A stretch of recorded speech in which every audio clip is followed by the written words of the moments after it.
Assalamualaikum warahmatullahi wabarakatuh. Perkenalkan, nama saya Barada Aris Baktiar dari Prodi Penjas 2019A. Nomor NIM 198004 dari kampus STKIP PGRI Jombang.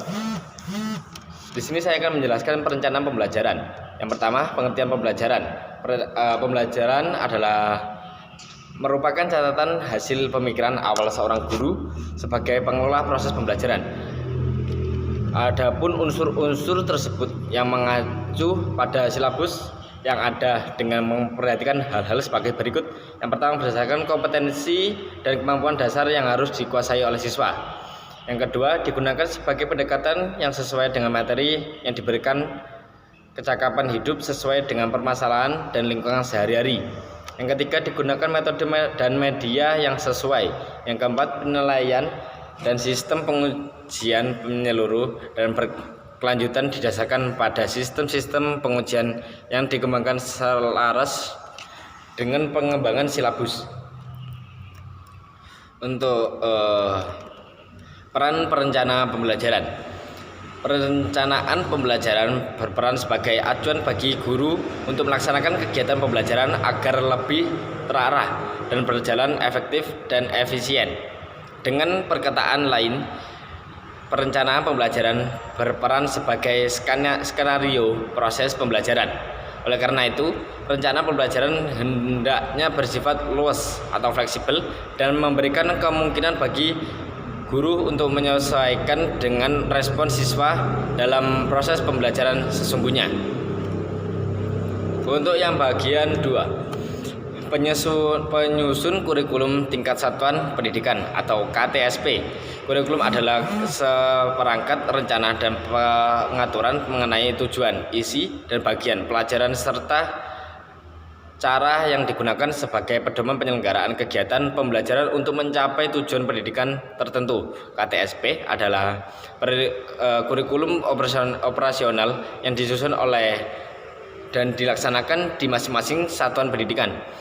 KTSP terdiri dari tujuan pendidikan tingkat satuan pendidikan, struktur dan muatan kurikulum tingkat satuan pendidikan, kalender pendidikan, dan silabus.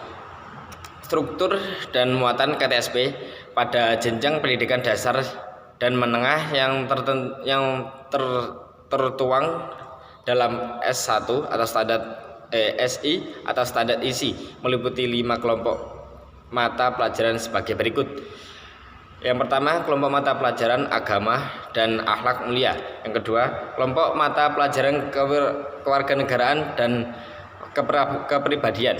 Yang ketiga, kelompok mata pelajaran ilmu pengetahuan dan teknologi. Yang keempat, kelompok mata pelajaran estetika. Yang kelima, kelompok mata pelajaran jasmani olahraga dan kesehatan. Di samping itu, materi muatan lokal dan kegiatan pengembangan diri termasuk ke dalam isi kurikulum. Yang pertama, mata pelajaran. Yang kedua, muatan lokal. Yang ketiga, kegiatan pengembangan diri. Yang keempat, pengaturan beban belajar. Yang kelima, ketuntasan belajar. Yang keenam, kenaikan kelas dan kelulusan. Yang ketujuh, penjuruan. Dan kedelapan, pendidikan kecakapan hidup. Dan yang terakhir, pendidikan berbasis keunggulan lokal dan global.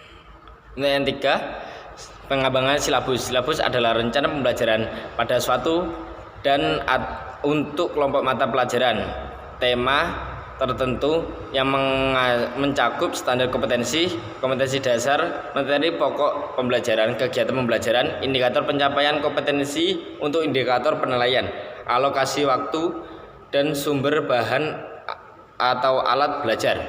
Untuk pelaku pengembangan silabus, pengembangan silabus dapat dilakukan oleh para guru secara mandiri atau berkelompok dalam sebuah sekolah atau beberapa sekolah. Kelompok musyawarah guru mata pelajaran atau MGMP pada suatu pusat kegiatan guru atau PKG dan dinas pendidikan.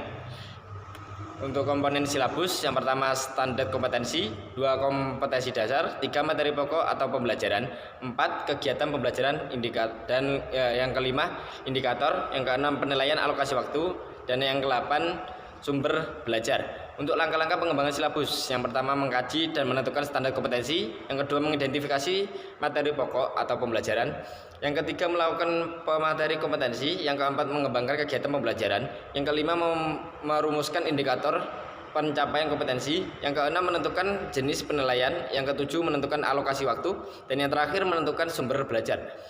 Untuk bagian yang keempat, pengembangan perencana pelaksanaan pembelajaran atau yang disingkat RPP.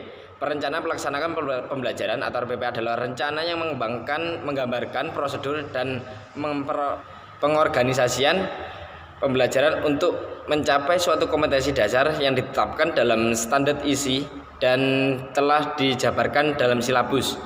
Yang untuk fungsi rencana pelaksanaan pembelajaran RPP. Fungsi perencanaan pelaksanaan pembelajaran atau RPP yaitu sebagai acuan dan penyusun rencana pembelajaran sehingga dapat berfungsi sebagai acuan bagi guru untuk melaksanakan kegiatan pembelajaran agar lebih terarah dan berjalan efektif dan efisien.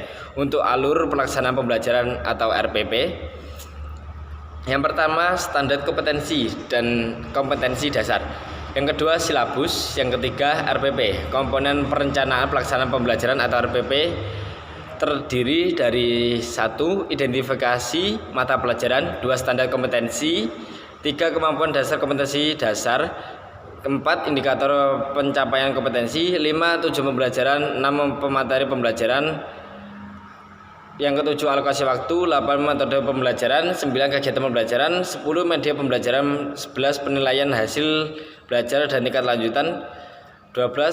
Sumber perencanaan belajar. Oke, sekian dari saya. Mungkin itu yang bisa saya sampaikan dari pembelajaran. Wassalamualaikum warahmatullahi wabarakatuh.